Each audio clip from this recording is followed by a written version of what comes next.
ce n'est pas un signe de bonne santé que d'être bien adapté à une société profondément malade. C'est beau d'être seul. Être seul ne signifie pas être solitaire.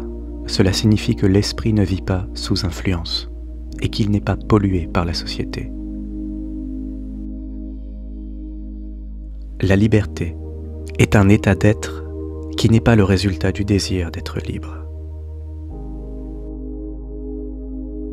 La véritable éducation, c'est d'apprendre comment penser et non pas quoi penser. L'amour, c'est donner sans réserve votre esprit, votre cœur, sans rien demander en retour. L'éducation, dans le vrai sens de ce mot, consiste à comprendre l'enfant tel qu'il est, sans lui imposer l'image de ce que nous pensons qu'il devrait être. Aucune réforme sociale ne peut apporter de réponse au problème de la misère de l'homme. Les réformes n'agissent qu'en surface, et seul un changement radical de la nature de l'homme peut transformer sa vie sociale. L'éducation doit aider l'individu à mûrir librement, à s'épanouir en amour et en humanité. Il n'y a pas de fin à l'éducation.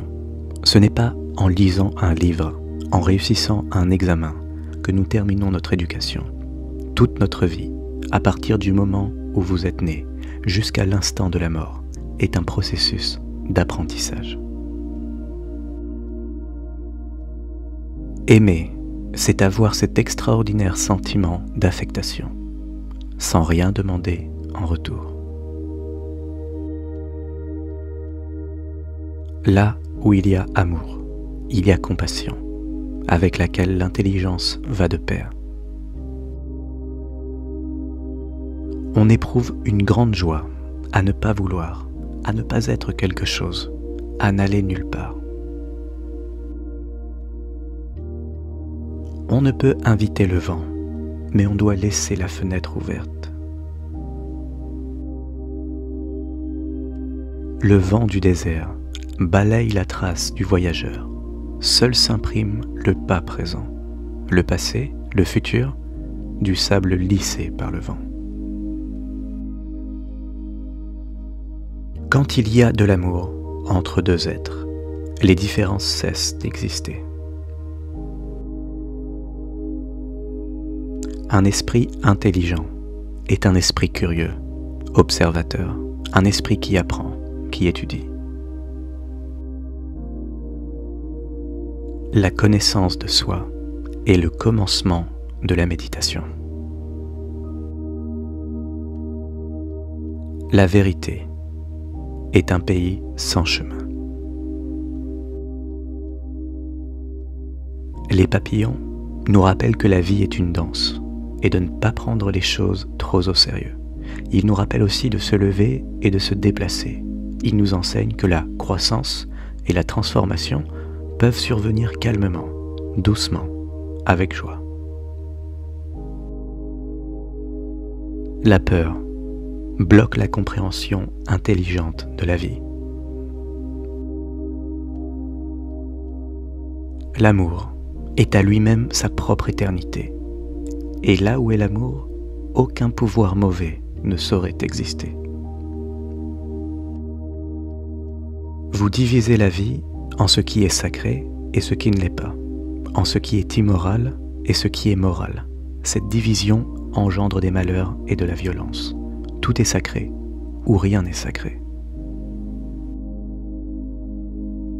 La croyance n'est qu'un mot, une pensée. C'est une chose absolument destructrice. Celle-ci divise les gens, les endurcit, les pousse à se haïr réciproquement, à cultiver la guerre d'une façon détournée. La relation est un miroir dans lequel on peut se voir, non tel que je souhaiterais être, mais tel que je suis. Un esprit intelligent doit pratiquer le doute et le scepticisme. Sans méditation, On est comme aveugle dans un monde d'une grande beauté, plein de lumière et de couleurs. Ne pas imiter, mais découvrir par ses propres moyens, c'est cela, l'éducation. La mort n'est pas une chose horrible, une chose à éviter, à différer, mais plutôt une compagne de chaque jour. De cette perception naît alors un sens extraordinaire de l'immensité. C'est parce que nous sommes si desséchés nous-mêmes, si vides et sans amour, que nous avons permis au gouvernement de s'emparer de l'éducation de nos enfants et de la direction de nos vies. L'art de voir est la seule vérité. Il faut puiser à la source du silence pour regarder et écouter. Range le livre, la description, la tradition, l'autorité et prends la route pour découvrir toi-même. Nous cherchons toujours à jeter un pont entre ce qui est et ce qui devrait être. Et par là, nous donnons naissance à un état de contradiction et de conflit où se perdent toutes nos énergies. Comprendre la vie est beaucoup plus important que de passer des examens et d'exceller en mathématiques. Très peu d'hommes sont capables de vous regarder en face.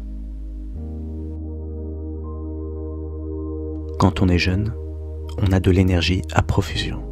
C'est elle qui nous donne l'envie de tutoyer les étoiles. Une relation est un miroir dans lequel vous pouvez vous découvrir. L'amour n'est pas dans le champ de l'ego. Là où est l'amour, le moi n'est pas. La méditation n'est pas un moyen d'atteindre quelque chose. Elle est à la fois le moyen et la fin.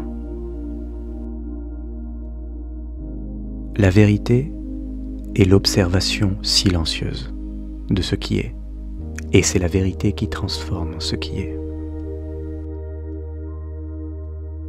Dans l'amour véritable, il n'y a pas de place pour les divisions du temps, de la pensée et de toutes les complexités de la vie, ni pour toutes les misères, les confusions, l'incertitude, les jalousies et les angoisses humaines. Chercher la vérité, c'est passer de la vitrine d'une boutique à une autre. L'ignorant n'est pas celui qui manque d'érudition, mais celui qui ne se connaît pas lui-même. Ce que je vous demande, c'est d'ouvrir votre esprit, non de croire. La vie quotidienne, si elle est sans compréhension, vous poussera à passer à côté de l'amour, de la beauté, de la mort. Entre deux solutions, opte toujours pour la plus généreuse. La religion, ce n'est pas la croyance, le dogme, les rituels ou même les prières, ou obéir aveuglément à un principe, un concept, un symbole, ou bien sûr à un autre être humain. Seul un esprit inoccupé peut avoir la fraîcheur voulue pour comprendre un problème. Un esprit mesquin ne peut jamais résoudre un problème. Il est trop accaparé par lui-même. La connaissance de soi advient par l'observation de soi-même, dans ses différentes relations.